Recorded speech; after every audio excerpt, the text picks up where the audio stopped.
Bonjour à tous, alors je suis ravi de vous retrouver pour cette 7e partie de cette étude sur la Bible. Et aujourd'hui, nous allons continuer à survoler les livres prophétiques. Alors, dans la dernière vidéo, j'ai parlé des livres prophétiques Ésaïe, Jérémie, la lamentation de Jérémie, Ézéchiel et Daniel. Donc, c'était ces fameux livres qu'on appelle sans grande conviction spirituelle, les grands prophètes. Et aujourd'hui,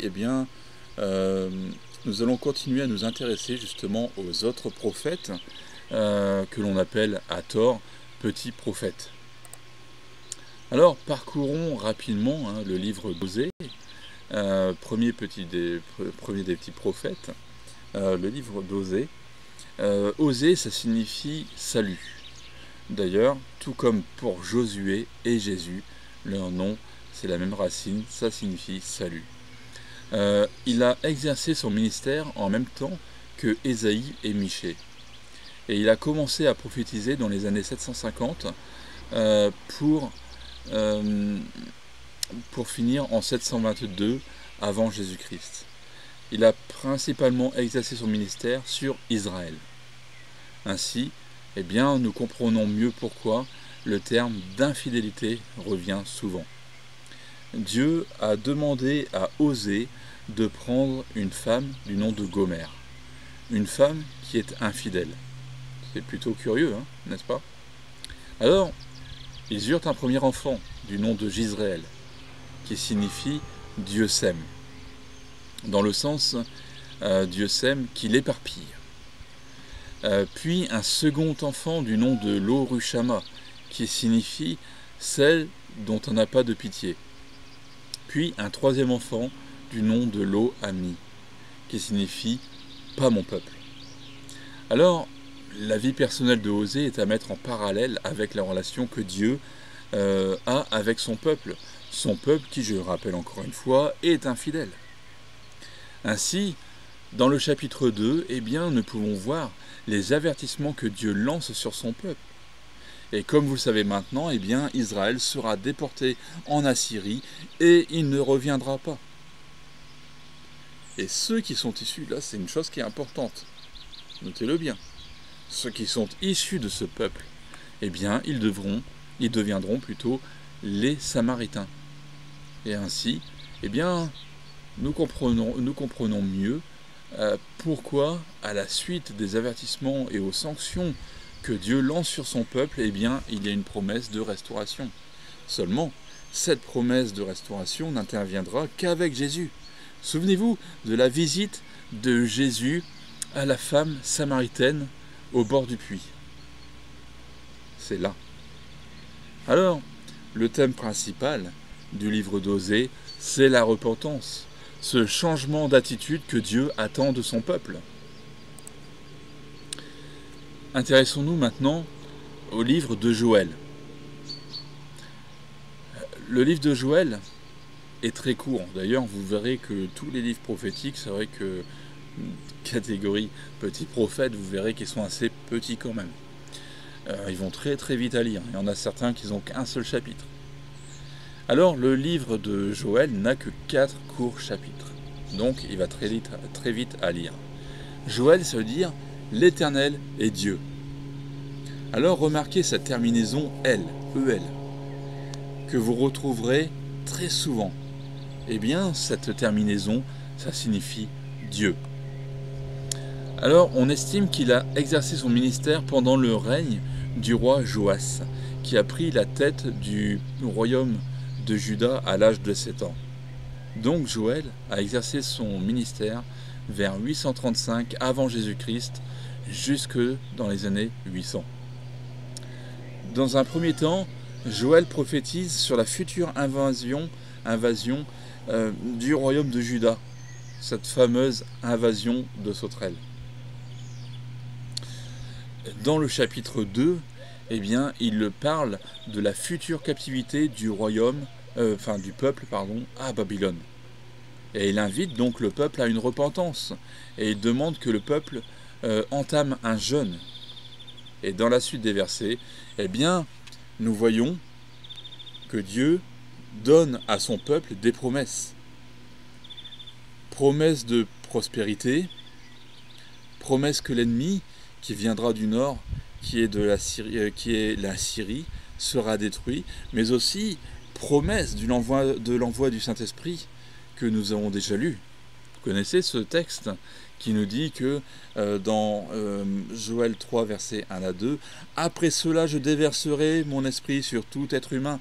Vos fils et vos filles prophétiseront, vos vieillards auront des visions, vos jeunes gens auront vos vieillards auront des rêves, vos jeunes gens auront des visions, même sur les serviteurs et sur les servantes. Dans ces jours-là, je déverserai de mon esprit. » Vous connaissez ce texte. Et enfin, dans le dernier chapitre, eh bien, nous voyons qu'un jugement sur les nations de Tyr, de Sidon et sur les Philistins, mais aussi, nous voyons aussi un renouvellement de la promesse que Dieu bénira son peuple. Alors, intéressons-nous maintenant à Amos. Le nom Amos, ça signifie fardeau. Amos était un berger et a été appelé par Dieu à exercer un ministère prophétique principalement pendant le règne de Jéroboam II en Israël et celui de Amathia et d'Ozias, roi de Juda. On peut donc le situer entre 793 et 739 avant Jésus-Christ. Amos 1 qui nous dit « Parole d'Amos, l'un des bergers de Tekoa, vision qu'il a eue sur Israël durant les règnes d'Ozias sur Juda et Jéroboam, fils de Joas, sur Israël, 2 ans avant le tremblement de terre. » Alors ici, nous avons une information supplémentaire très importante qui mentionne un événement, un tremblement de terre. Et là encore, nous avons les archéologues qui ont retrouvé la trace d'un tremblement de terre qui a eu lieu en 760 avant Jésus-Christ. Eh oui, l'archéologie confirme une nouvelle fois le récit biblique. Alors, dans un premier temps, eh bien, nous voyons que Amos avertit 8 nations qui vont subir un jugement venant de Dieu. Nous avons Damas, Gaza, Tyr, Édom, Ammon, Moab, Juda et Israël. Et dans le dernier chapitre, eh bien encore une fois, nous avons cette promesse de restauration. Voyons maintenant le livre Abdias. Abdias, donc le prophète Abdias, a exercé son ministère aux alentours de 840 avant Jésus-Christ. Et ce livre est composé d'un unique chapitre. Il prophétise sur le peuple d'Édom, annonçant sa destruction. Alors, peut-être rappeler, le peuple Édom est le descendant de Ésaü. Et il y a toujours eu un conflit entre Israël et Édom à cause d'un événement qui s'est passé plusieurs siècles auparavant. Comme quoi les rancœurs sont quelquefois les rancunes sont un peu tenaces, hein, n'est-ce pas? Il y a de l'amertume, tout ça, et ça provoque des conflits. Et Dieu ne veut pas qu'il y ait de l'amertume dans nos cœurs. Alors en effet, donc, un conflit, un événement qui remonte à plusieurs siècles auparavant, et bien cela remonte à un épisode que nous retrouvons dans Genèse chapitre 27. N'oubliez pas, rappelez-vous plutôt, que Isaac avait 2 fils.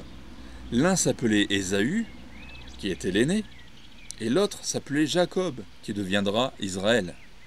Ésaü, étant l'aîné, devait recevoir la bénédiction de son père. Cependant, à un moment donné, eh bien, Ésaü a vendu son droit d'aînesse à son frère Jacob. Et Jacob a donc obtenu la bénédiction de son père Isaac en usant d'un peu de fraude au passage. Alors nous comprenons mieux pourquoi Édom, finalement, gardait une rancune envers Israël. Et à la fin du livre d'Abdias, eh bien, nous voyons encore une fois une promesse de restauration d'Israël ainsi que de Juda. Alors Jonas maintenant. Eh bien, le prophète Jonas a exercé son ministère pendant le règne de Jéroboam II, qui régna de 793 à 753 avant Jésus-Christ. Alors, une petite précision, avant tout, eh bien, on va préciser que ce prophète a réellement existé. Pourquoi je dis cela? Tout simplement parce que certains ont émis des doutes en disant que finalement Jonas, ce n'était qu'une parabole. Cependant, voyons ce que les textes bibliques nous disent. 2 Rois 14, verset 25. Il rétablit les frontières d'Israël depuis l'entrée de Hamath jusqu'à la mer Morte, conformément à la parole que l'Éternel, le Dieu d'Israël, avait prononcée par son serviteur Jonas, le prophète, fils d'Amittai, de Gath-Hépher. Donc on voit que finalement Jonas est bien un personnage qui a réellement existé. Donc le livre de Jonas n'est pas une parabole. Il y a eu bien un événement qui s'est produit. D'ailleurs, Jésus aussi mentionne Jonas dans Matthieu 12 et dans Luc 11. Voyons Matthieu 12 qui nous dit « Il leur répondit, une génération mauvaise et adultère réclame un signe miraculeux, il ne leur sera pas donné d'autre signe que celui du prophète Jonas. En effet, de même que Jonas fut 3 jours et 3 nuits dans le ventre d'un grand poisson, de même le Fils de l'homme sera 3 jours et 3 nuits dans le ventre de la terre. Lors du jugement, les habitants de Ninive se lèveront avec cette génération et la condamneront parce qu'ils auront changé d'attitude à la prédication de Jonas. Or, ici, il y a plus que Jonas. » Et Luc 11 qui nous dit aussi « Comme la foule s'amassait, il se mit à dire « Cette génération est une génération mauvaise, elle réclame un signe miraculeux, il ne leur sera pas donné d'autre signe que celui de Jonas le prophète. En effet, de même que Jonas a été un signe pour les Ninivites, de même le Fils de l'homme en sera un pour cette génération. » Donc, nous pouvons en conclure qu'il ne s'agit pas d'une parabole, mais qu'il s'agit de faits réels. Et donc, vous l'aurez deviné, eh bien, ce prophète va se retrouver dans le ventre d'un poisson. Alors, dans un premier temps, replaçons le contexte, nous trouvons justement l'appel missionnaire de Jonas. Dieu l'envoie prêcher à Ninive, qui est la capitale de la Syrie, qui est un ennemi d'Israël. Rappelez-vous comment il traitait ses ennemis. Il les dépeçait et puis il mettait leur peau sur des pieux à sécher. Bref, c'était un peuple de barbares. Donc, Dieu envoie Jonas prêcher là-bas à Ninive. Jonas désobéit, il a peur, c'est normal. C'est comme nous aujourd'hui, si Dieu nous envoie dans certains pays où il y a une menace de mort, c'est un peu chaud, on va réfléchir à 2 fois avant d'y aller, n'est-ce pas? Donc Jonas désobéit à l'ordre de Dieu et il décide de s'embarquer sur un navire pour partir à l'opposé, c'est-à-dire à Tarsis. Mais bon, Dieu, à qui rien n'est impossible, eh bien il déchaîne une tempête. Et de ce fait, Jonas est jeté par-dessus bord et il est avalé par un grand poisson. C'est pour ça qu'il y en a beaucoup qui pensent que c'est strictement impossible que Jonas se soit retrouvé dans le ventre d'un grand poisson. Parce qu'aujourd'hui, ils n'arrivent pas à se l'imaginer. Comment peut-on se retrouver dans le ventre d'un grand poisson? C'est pour ça qu'ils disent que c'est une parabole. Alors, il y a quelque temps de cela, eh bien, avec mon épouse, nous avons été dans un musée océanographe, où était exposée la mâchoire d'un mégalodon. Eh bien, figurez-vous que je pouvais tenir debout dans la mâchoire de ce mégalodon, et pourtant, je ne suis pas petit, je mesure 1,93 m. Et je pense que Jonas mesurait beaucoup moins qu'un 1,93 m. Donc si je rentre debout, si je peux tenir debout dans la mâchoire de ce mégalodon, je pense que Jonas peut facilement rentrer dans la bouche d'un autre poisson. Donc, ainsi, Jonas se retrouve avalé par ce gros poisson. Et il reste 3 jours et 3 nuits dans son ventre. Pas besoin d'être déchiqueté par les mâchoires d'un gros poisson, en fait, au passage. À savoir que le poisson, lorsqu'il avale des grosses quantités de poissons, il y a plein de choses qui rentrent là-dedans. Bon, bref. Donc, 3 jours et 3 nuits. Bon, tout un symbole, bien sûr, vous allez voir, hein, ou vous l'avez déjà vu, par rapport à Jésus. Au chapitre 2, eh bien, vous pouvez lire cette fameuse prière de Jonas. Et alors, eh bien, au travers de tout ce que Jonas a pu vivre jusqu'à maintenant, eh bien, il faut savoir qu'il y a une double interprétation. La première, bien sûr, est physique, c'est-à-dire que Jonas a bien vécu, ce qu'il a vécu plutôt, il l'a bien vécu, tandis que la deuxième est spirituelle. Par exemple, alors que Jonas était dans le ventre de poisson et qu'il crie à Dieu, et dans sa prière, au verset 3, il fait mention du séjour des morts. Ce qui n'est pas sans rappeler justement que Jésus ira dans le séjour des morts durant 3 jours et 3 nuits. Mais il faut aussi savoir que cette fameuse prière de Jonas est une préfiguration de la repentance d'Israël. À la fin du chapitre 2, il est écrit que l'Éternel parla au poisson et que le poisson finalement le rejeta sur la terre ferme. Rien n'est impossible à Dieu.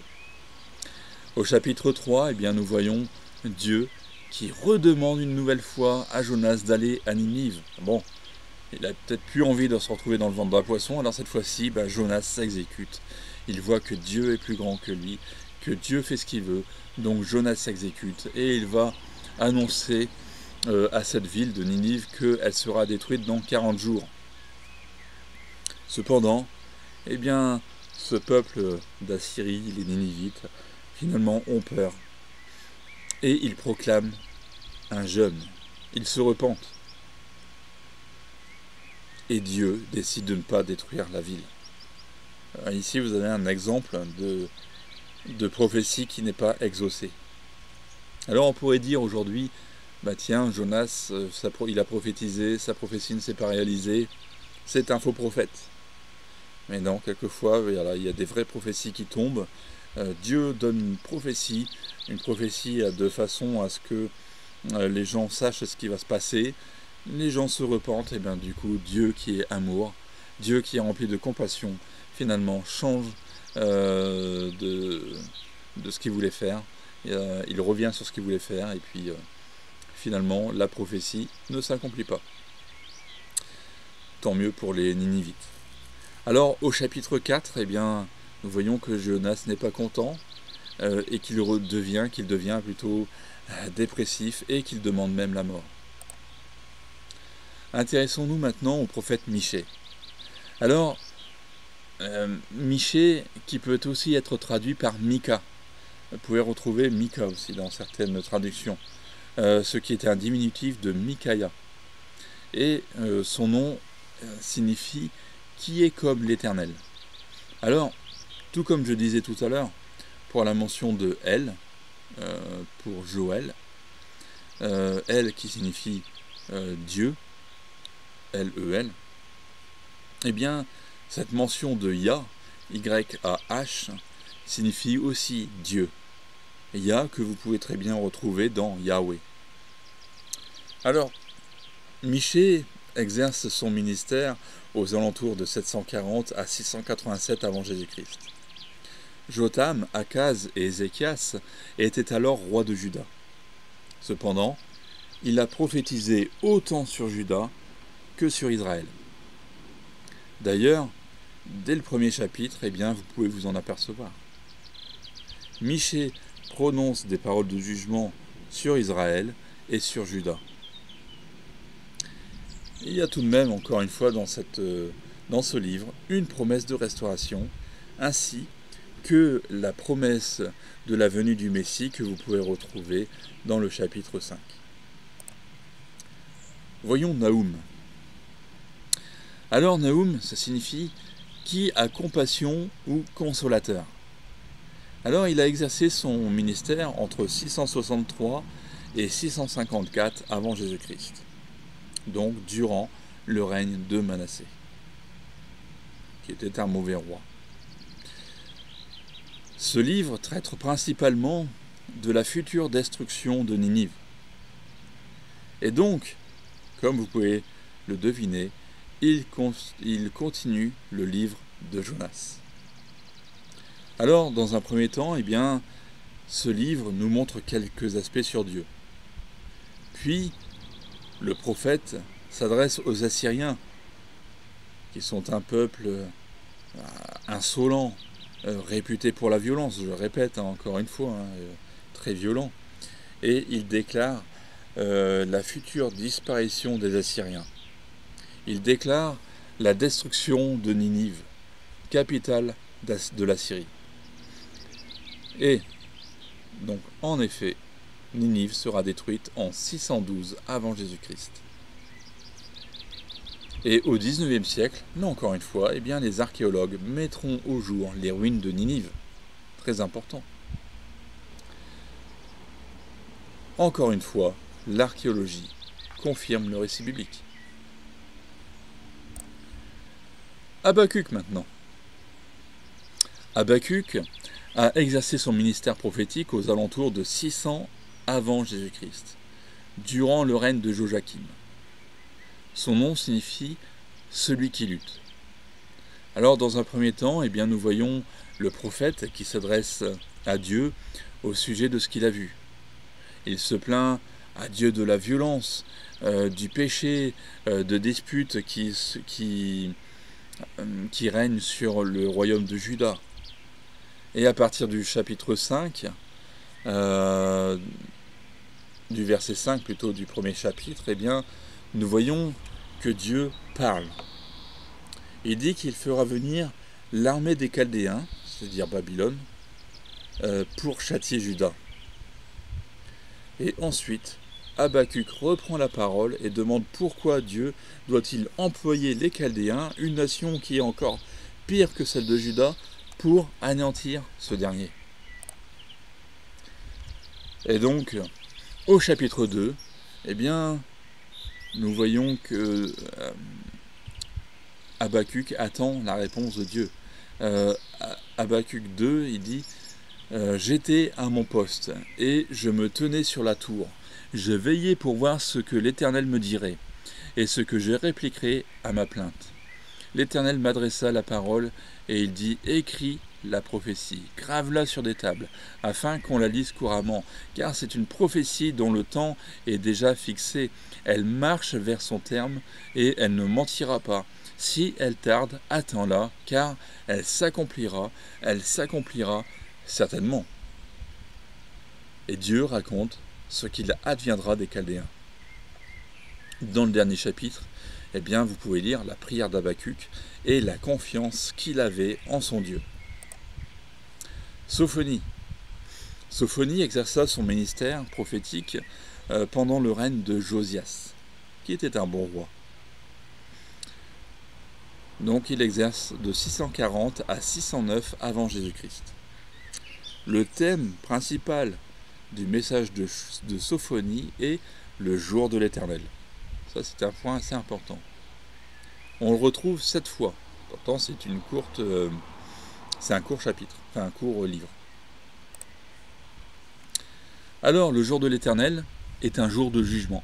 Sophonie 1,8. Au jour du sacrifice de l'Éternel, je châtierai les princes et les fils du roi et tous ceux qui portent des vêtements étrangers. Sophonie 3,8. Attendez-moi donc, dit l'Éternel, au jour où je me lèverai pour le butin, car j'ai résolu de rassembler les nations, de rassembler les royaumes, pour répandre sur eux ma fureur, toute l'ardeur de ma colère, car par le feu de ma jalousie, tout le pays sera consumé.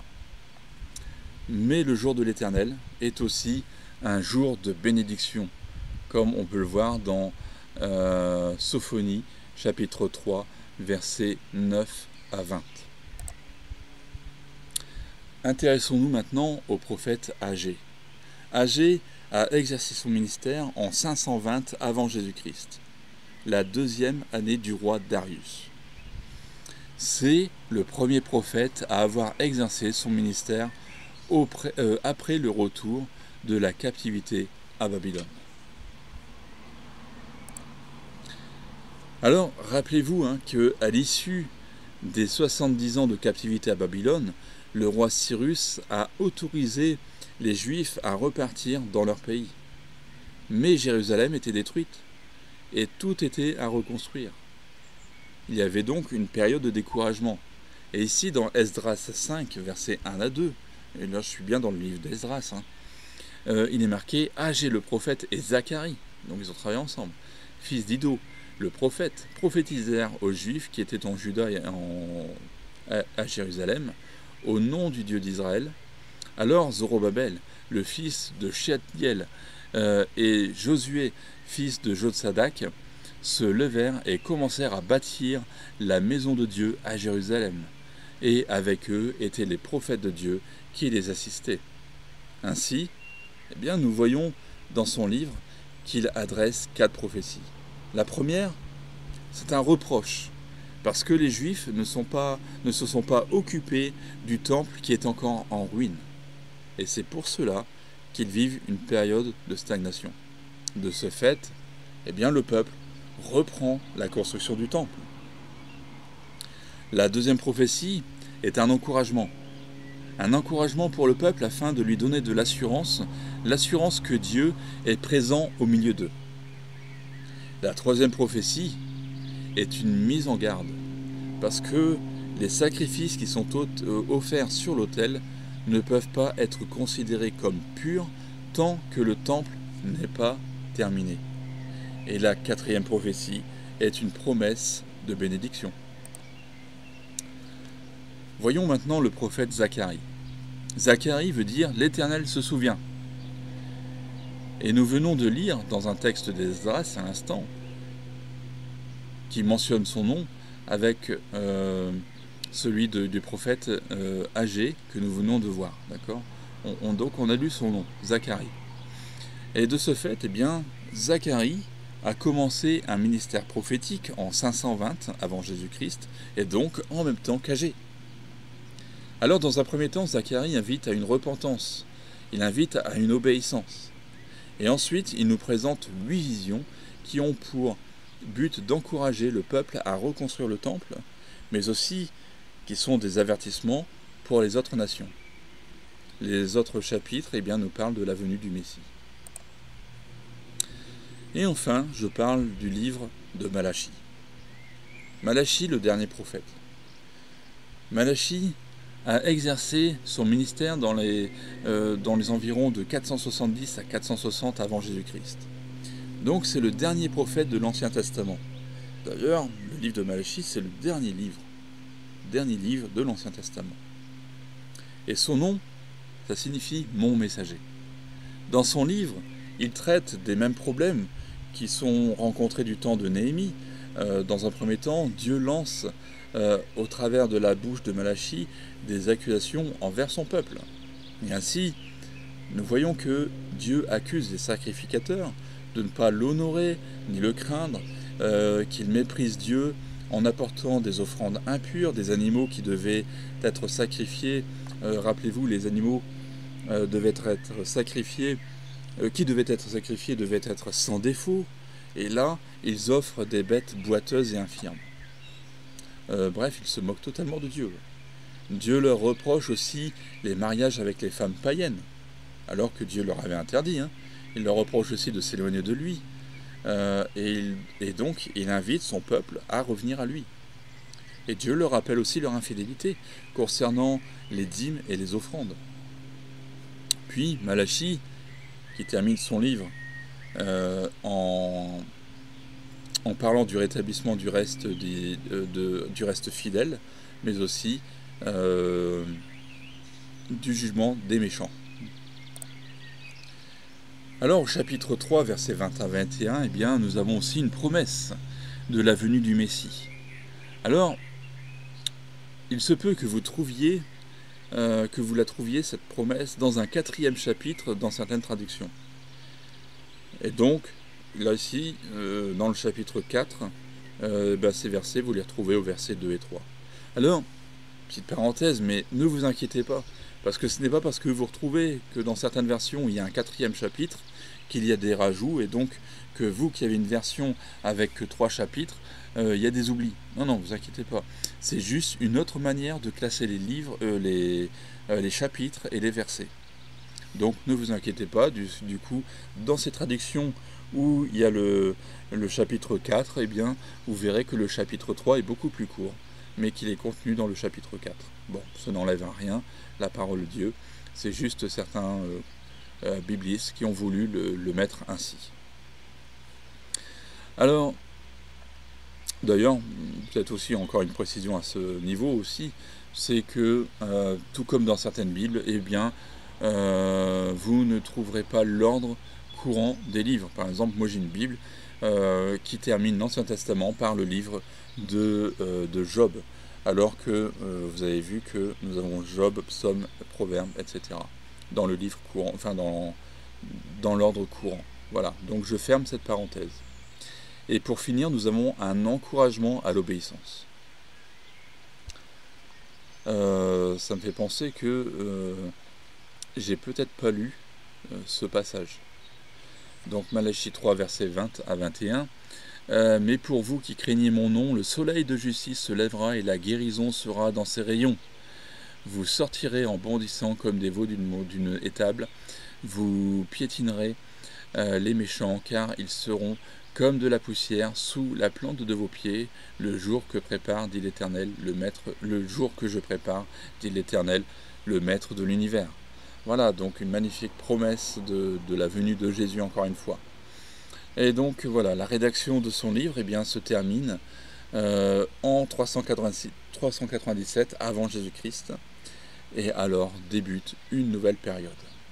Et donc, c'est sur ce dernier livre de l'Ancien Testament que je termine sa vidéo. Je vous retrouve très rapidement pour la suite, dans laquelle vous découvrirez ce qui s'est passé entre l'Ancien Testament et le Nouveau Testament. Donc on appelle cette période la période intertestamentaire. Donc n'oubliez pas de vous abonner, si ce n'est pas déjà fait, bien sûr. Partagez cette vidéo, et je vous retrouve très vite. Que Dieu vous bénisse.